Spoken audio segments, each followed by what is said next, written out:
generally you'll see that people can actually possess your credit card without actually having your physical credit card. So if they have your number and they have that PIN, there is a way that they could come in and utilize it without you even knowing. That email is building loyalty. I'll tell you what, I am never, ever, ever going to leave American Express because I know for sure, in many ways, but in fraud, they got my back. As much friction as you add, as many processes you add to try to prevent fraud, it is going to happen. Somebody's going to get through. It's how do you recover from that and create customer loyalty? That's why it's really important as a business that you're constantly thinking about this and trying to balance it with friction. Nick, do you know what keeps Tutu and Denley up at night? I'm guessing it's not reality TV or doom scrolling X. Try how to make fraud prevention feel, well, frictionless. And that's a tightrope to walk, and that's exactly why this episode is so good. Tutu's led experience, risk, and fraud strategy at companies like American Express, Twitter, before it was X, and now Eventbrite. And in this episode, she takes us deep into the weird and wild world where digital safety meets user experience. We talk about marketplace fraud, identity verification, card testing, and what it means to spot bad actors without slowing down your real customers. Yeah, and she breaks down that big myth. Friction is always bad. Not true. Sometimes a little well-placed friction actually builds trust. And sometimes the friction comes in the form of a broken drink order, a sketchy boom boom dupe, or my personal favorite, a missing Amazon refund Tutu is still mad about.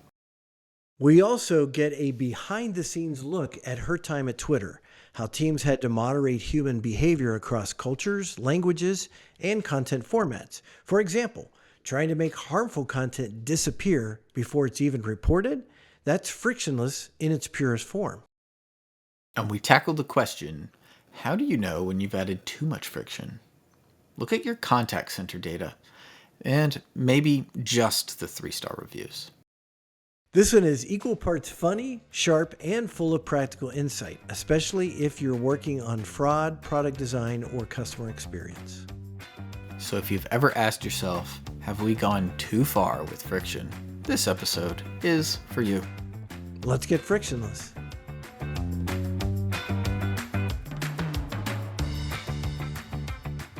You had some interesting insights on fraud and fraud prevention and surprising stuff that you guys experience at Eventbrite. So talk about what you see as in terms of fraud and digital platforms and then how friction plays into that. And I want to say, I don't think it's unique to Eventbrite. I think it's anytime you have a marketplace of any sort, you can expect that the bad actors will come out in some way, form, or fashion.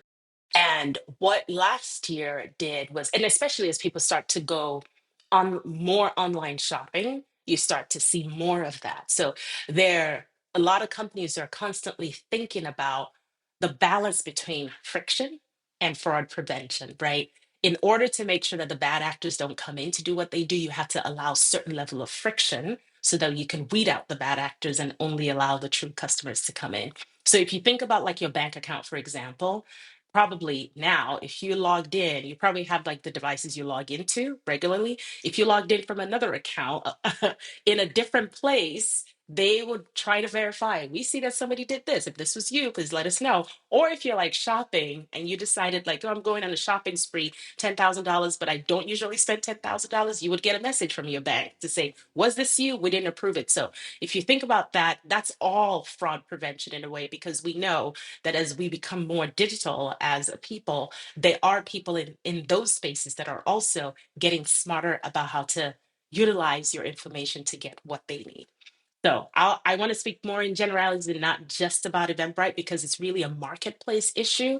So when I think about like a marketplace, it's what are the things that you can put in place as you sign on? How do we make sure that we can verify you are who you say you are? And also, one of the things that comes up a lot is like Chuck could have an account from, let me think of like, I don't know, if Blockbuster was still around and they were doing something else and you hadn't used it in a while. And then somebody decided, oh my gosh, yes, this Blockbuster account's been sitting and I just want to use it for something. And they get into their account and take it over and they do some interesting things.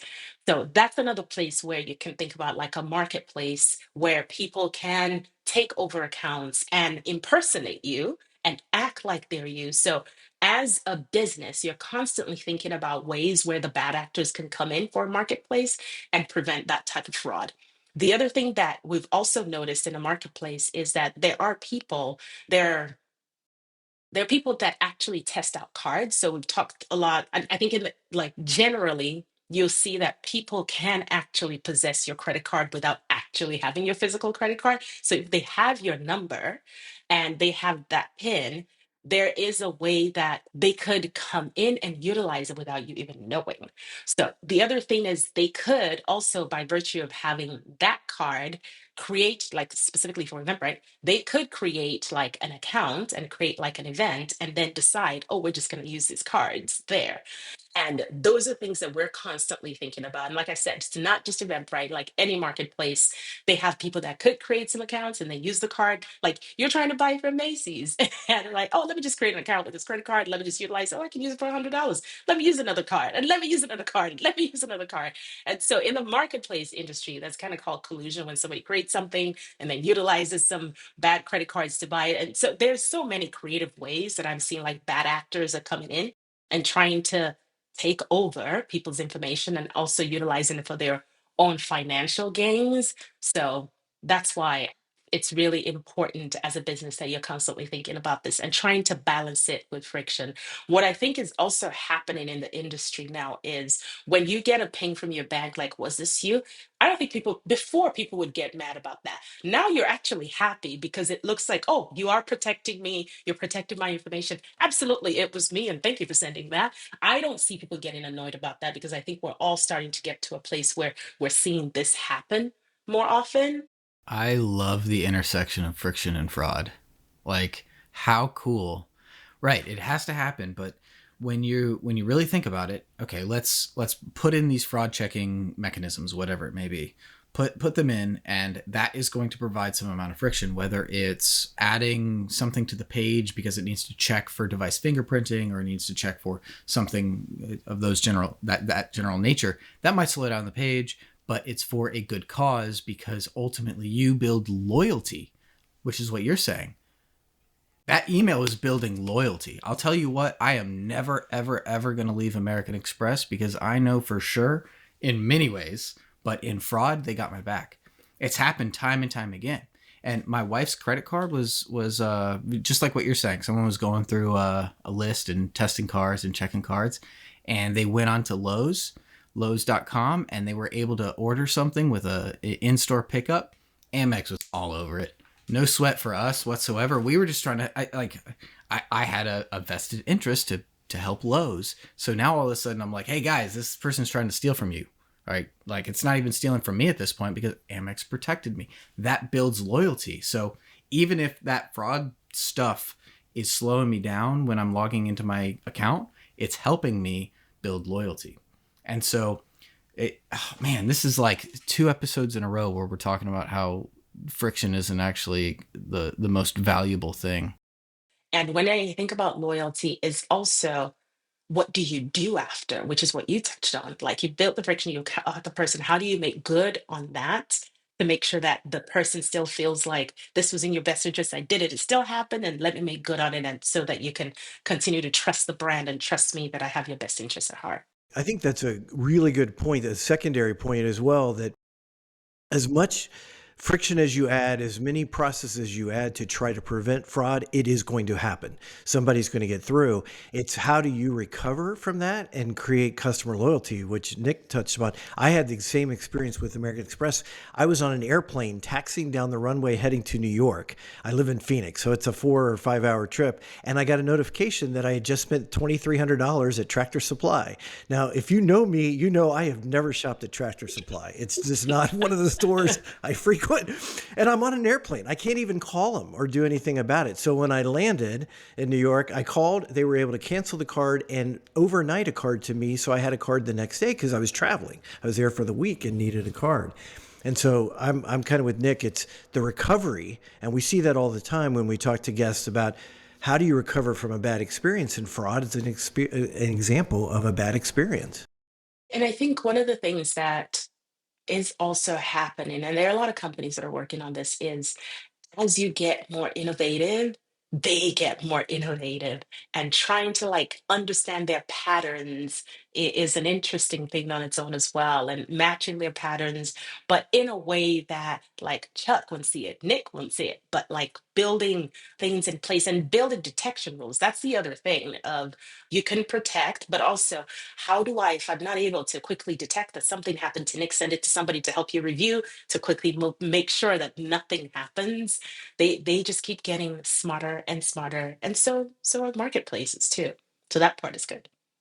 I think this also takes me back to some fun Home Depot examples when I was there, which is let's say 10% of transactions are fraudulent. They're not, obviously. It's not that high, but we would bring in one software to handle one edge case of fraud, and then another software to bring in another, and then another to another. And the perception from those that don't handle fraud is, do you really need three things checking this? But what you're really doing is you're triangulating. You are touching on an interesting piece of one of the things that as I start to get more into the space of risk and fraud as well, is I think that I don't know necessarily that there's like a one tool that does it all. I could be wrong, but to what you're saying, like I think there are a few tools that you have to attack from those different angles, which in some cases can get expensive for a business, especially if your margins are not really high, can't get very expensive for a business. But what you build on the back end is the loyalty, the trust with your customers and retention of those customers because they know that you're definitely going to take care of them. Yeah, and I can speak very openly that I was the guy saying, why do you need this much? It's slowing down our pages. You need to go fix this because our pages are slow for our customers. And then I started to realize one thing led to the next. I was pursuing the wrong message. I was ignoring that I got that final 4% of fraud to drop and just saying I need to, speed up my page because my KPI needs to improve. I wasn't quantifying, I wasn't figuring out how to make sure that it was creating a better experience for the rest of my customers, which you don't want to forget about on all this, right? So you don't want to bring in 700 fraud checkers because you want to close that last 3%. So where does it balance? It's definitely a tough scale to balance.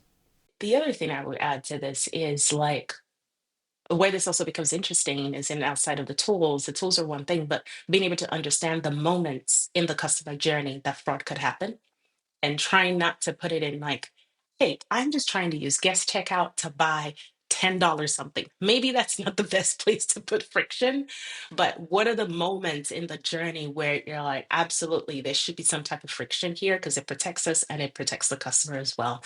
Understanding that journey map and trying to put the friction in those places, that's also pretty critical. It feels like a fine balance, though, because you add too much friction and people will not complete the transaction.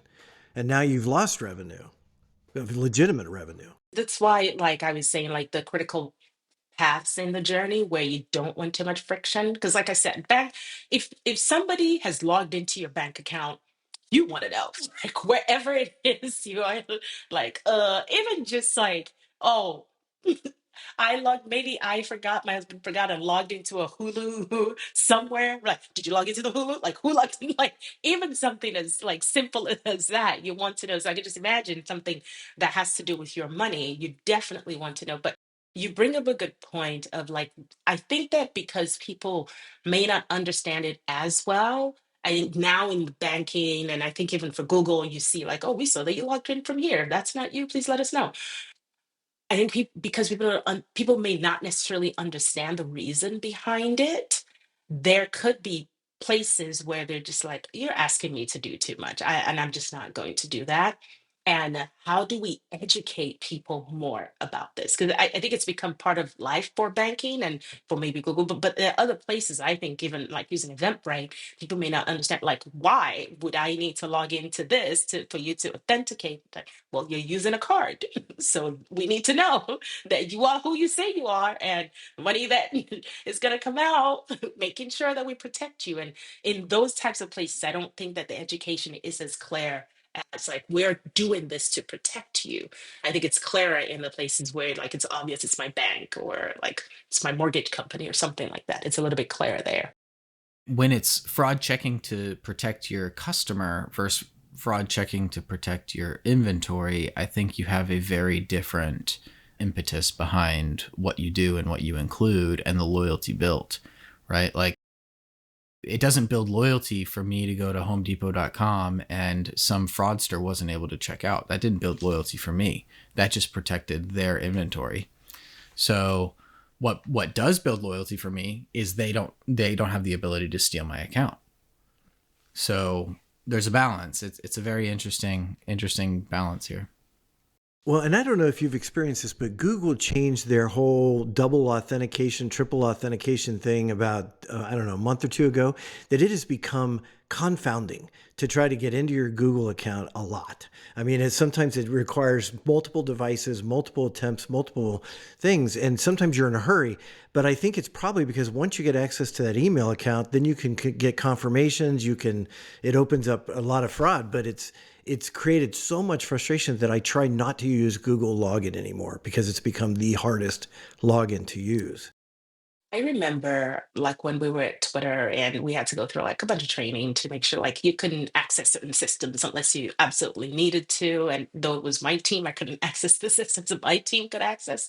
But it's exactly what you said, because while we may not have people's phone numbers, we have their emails. And now like a lot of things live in your emails. So once you access that email, you pretty much can get into almost any account if you're pretty savvy. So how do we protect that email? And that starts to be very clunky and more friction, but it's at the end of the day, it's still really around fraud prevention and other types of impersonation and all of that. But you definitely bring up a good point there. Now I'm scared to log into my Google from any other device. I'm like, do I remember the password?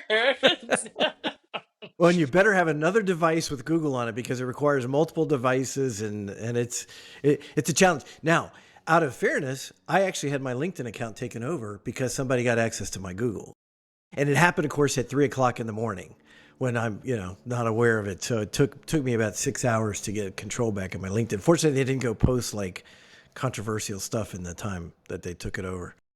You touched on Twitter, so that's a great transition because I'd love to talk about the time you spent at Twitter and there we were talking about content moderation and platform safety, so kind of related. Talk about that a little bit. Twitter, I want to say, like, when I think about frictionless experience, that one really was trying to create a frictionless experience in terms of I see something, I don't think it should be on the platform, I want to report it. And content moderation was what I did for, I could say, all the content, I should say, other than ads, all the content. So that's when you think about like text, when you think about voice, because we had Twitter Spaces, and when you think about videos as well, which are the hardest to moderate. And there were different policies that we had around that. But also, you would surprise, under content moderation was also identity and verification. So if anybody's looking for Chuck, yes, blue check, this is Chuck, and he is a frictionless experience podcast person. So my time at Twitter, very exciting time. And the reason is we were really trying to moderate human behavior. Like who's ever like it's never really been done. We have policies and constantly evaluating the policies and trying to moderate human behavior worldwide, because what's acceptable in one country is not acceptable in another country, or it could be acceptable in a certain region of a country but not acceptable in another. And how do you create these guidelines that still create a safe space that people can come and interact and get to know others? So in that, when I put on my frictionless experience hat, that was a place where we really didn't want any friction. When you had to report something that you saw, something that you felt like wasn't right, or if you felt like you were being attacked, making it very easy for you to say, I'm being attacked, you need to review this video needs to come down, or like somebody has taken over my account. my identity is not being represented the right way, that is a space where fraud is also prevalent there, but it's a place that we want it to be easy for you to report what's going on so we can take action quickly. Yeah, that kind of reminds me the whole regional complication, like what is appropriate per region. It reminds me of an episode we did with Naveen Gunti at American Eagle. He's the VP of International Brand, and he had basically a concept that says you have to land the eagle, the American Eagle, of course, the brand, but land the eagle regionally first. That's the most important thing. You have to resonate regionally. If you don't, then you have no purpose of being there at all. Sounds like it's very similar in this environment, because if you don't understand what's regionally taboo, then you're not going to be able to regionally control and properly moderate. You might come across as, I know there's a whole bunch of general response to First Amendment and Twitter and Facebook and, content blocking and moderation all over the place, but it really just comes down to trying to figure out how these regions interact with each other, right? Because if you think about, like, I know one of the things that we had to look at were slurs, like different slurs in different countries. This could mean something, like I know I work with a Brazilian team on like certain images meant certain things in Brazil, and trying to understand it from their perspective and making sure we have the policies to understand that.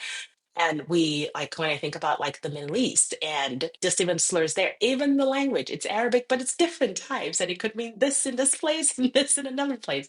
So you can imagine the kind of team you have to be able to do that. So that's what was exciting about Twitter, honestly, is we had teams all over the world that you could reach out to and say, what does this mean? Like, is this right? Is this not right? Because this is what it means. This is what we're seeing. And those were interesting times trying to find, like, and especially if there was a world event that are like, who speaks this language? Does anybody know anybody that speaks this language? So that we make sure we have the right context, the cultural context to be able to decide. So that was an interesting time. I enjoyed my time at Twitter. Hey Nick, remind me again, how much money can a retailer lose if their site is just 0.1 seconds slower during Black Friday? Millions. And I'm not exaggerating. We've seen it in the data. Which is why we've pulled together the 2025 Black Friday Cyber Monday Performance Playbook. Yep, and that's real tactics from top retailers, includes core web vitals, performance budgets, checkout speed tips, and more. If you're prepping for Black Friday, you need this. It's free, ungated, and honestly, could save your holiday revenue. Download it at bluetriangle.com/ebook. Or we'll put the link in the show notes. Well, when you think frictionless related to this, one of the things that you tried to do to remove friction was to remove harmful content before users even see it. That is true. That is very true.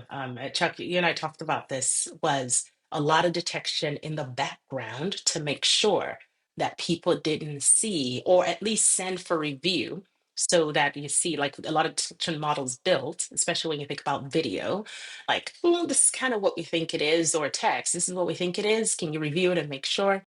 And these will be around like terrorist organization, violent extremist groups, child sexual exploitation, just more like egregious things, to make sure that you are able to get it in front of people or get it out of people's view, so that they don't have to look at that, and helping people's experience with the platform. So that's also part of this, another angle of it.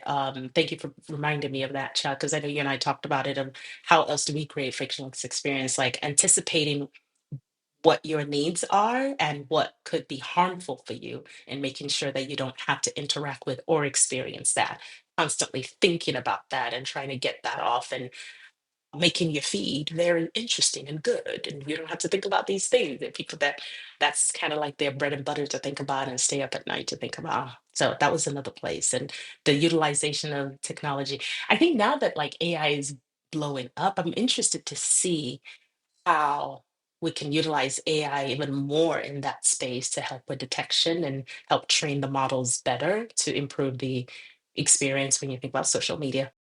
And you were there a few years ago before AI had really exploded and a lot of the tools are available. We were trying to use some things there, but not before it exploded. Because my stint at American Express ended in 2022. So, oh my gosh, that's like 3 years ago. Think about it. That was just last year. No, I was like 3 years ago, end of the year 2022. And so I can only imagine like what we could have done if we had those tools at our disposal back then. I think it would have been, it still is very exciting to be able to do that type of work. What do you think, Tutu, that companies get wrong about creating frictionless experiences? I don't know if it's that companies get it wrong as much as it's like, it feels like a game of whack-a-mole on it, of like, yeah, we fixed it. And then like 3 months down the line, something has shifted. Oh my gosh, we fixed that. And sometimes it just feels like that, especially now when I think about like fictionless experience. Because when you look at like Amazon, I don't know if there's a number that you can call. I haven't seen a number that you can call. They make it really hard. They make it really hard. But when you have like I had an issue recently, I gave up because I couldn't find someone to call, and they're like, contact the person that sent it. I ordered some drinks and they came broken. And I'm like, I need to report this. There was no way to report it, nobody to tell it. Like, you know what? I give up. I give up.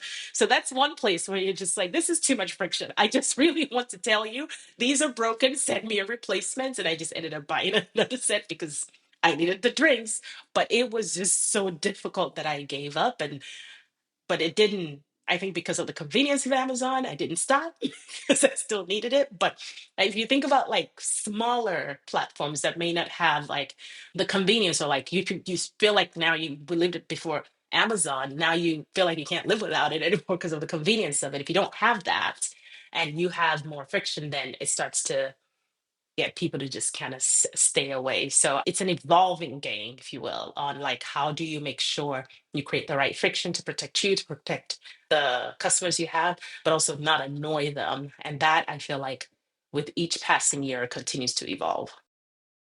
I have a similar story on Amazon that just happened recently, and it was actually, it was with these boom boom sticks, unintentional promo, I guess. But I was on Amazon and I was trying to buy a set of these, and there was another product that had a good price per ounce, or however they price it, and I was like, okay, let's buy it because it looked exactly like it. Like it was absolutely an infringement of being I guess not technically a fraudulent product, but just trying to look like the product. It looked exactly like it. I was none the wiser. I did one click buy everything, and it came in and it delivered to me.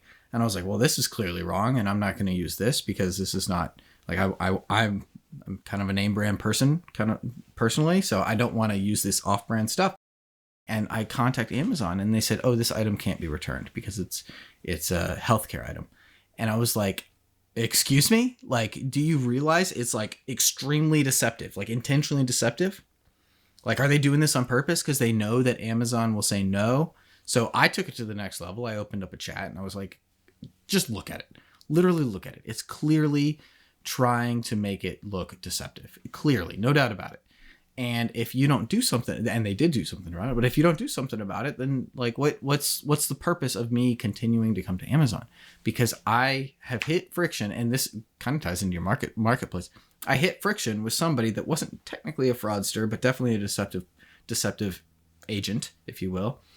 And Amazon made it right. I don't know what they did on the back end, if they billed them back or what. I have no idea, but I imagine they did. But that's the kind of stuff that is the customer journey that builds loyalty, to be able to say Amazon did take care of this because they recognized, and maybe they just looked at my account history and they're like, this guy spends way too much money with us. We better make him right.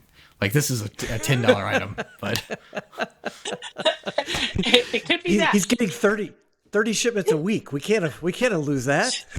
And the thing is, Nick, I'm gonna have to reach out to you on how you found that chat, because I still want my money back for my drinks. I still want my money back because it was like a whole, like it was 24, and there were like so many bottles broken, and everything was, it's like you can imagine, like, oh gosh, I don't want anything to happen to my hand. So I didn't find the chat feature. I was very mad about that because I oh wanted to man. chat with somebody, like, just look at it, and you'll see Yeah. that yes, you will give me my money back because it's broken. Yes, absolutely.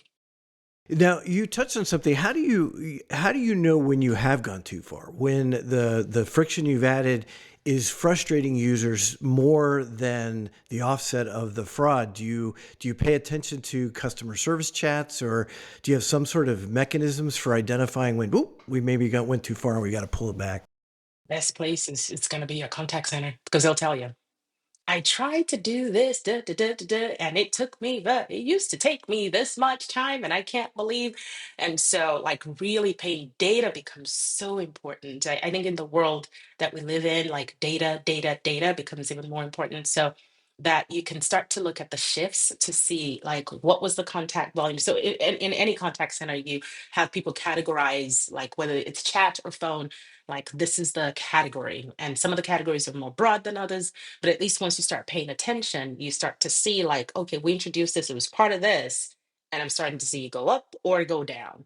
So I think that's probably your number one place, because you're sometimes when you think about sales, you may not be able to see it because there could be various reasons. It could be market reasons. It could be wasn't a holiday. It could be any reason where people may not be purchasing as much from your marketplace.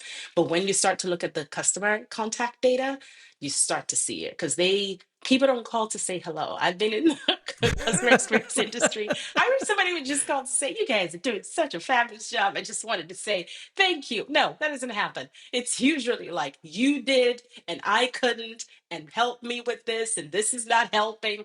You start to see it there. That's where you start to see it. In every place that I've worked, it's always in the contact volume. So you have to be paying attention to your data. You really have to be paying attention to your data. And so that brings me to another part of, like, analysts is so important when you're thinking about frictionless experience, because you are going to know, is it working? Is it not working? And sometimes, because of the friction that you've created, certain contact types also go down. So you know, like, you're doing the right thing. And so data becomes really, really important, and being able to understand, categorize, and filter through your data to see what the customers are saying. It doesn't take them that long after you roll it out for them to let you know exactly how they feel. And what's interesting there is that's your committed user. That's somebody that wants the product so much or loves your brand so much they're willing to call. There's a bunch of people that are just like, ah, I'm out, and they walk away. But you're right. There are people that are, I'm just kind of like a passive user. So, okay, that's what you decided, and we're just going to go somewhere else. Or the other place that I think I've seen it is, like, people are very big on filling out reviews these days. So you'll see it there too. You definitely see it there. Which tends to get the outliers as well. The people really happy and the people really unhappy. Probably people in the middle are less likely. Hey, if I ever check reviews, I'm always looking through 2, 3, and 4-star Me reviews. I too. don't look at Me ones. too. I don't look at fives. I'm just like, I need to know, are they complaining about the same things? Oh, okay, this has Yeah. come up a few times. Yep. I get Yep. very skeptical about those, like, 1,000 reviews and it's 4.9. Oh, is it Yeah. really? Let me see. Yeah. What did the others say about you? Amazing That helps product. me. Great. Yes. Incredible. Solved my problem. What? And world As peace. described. Yes. Well, that's a great life hack, Nick. So, Tutu, one final question. What's a widely held belief about building frictionless experiences that you fundamentally disagree with? Something that you think people get wrong? That it's easy. Building frictionless experiences is easy. I don't think it is. I don't think it is. I think it's a game of learning and understanding human behavior, which is not easy at all to understand. So it's not easy to build frictionless experience, but we keep trying. And Tutu, how can people connect with you? What's the best way to find you? Oh, LinkedIn is the best place to find me. I am on LinkedIn, and that's probably my most active social channel. So it's just Tutu Adinley on LinkedIn. Well, awesome. Thank you for joining us. Now, if you enjoyed this episode, don't forget to subscribe, leave a review, share it with a friend or colleague if it was helpful. And you can always connect with Nick and I on LinkedIn. I'm at Chuck Moxley, and Nick is In Palladino.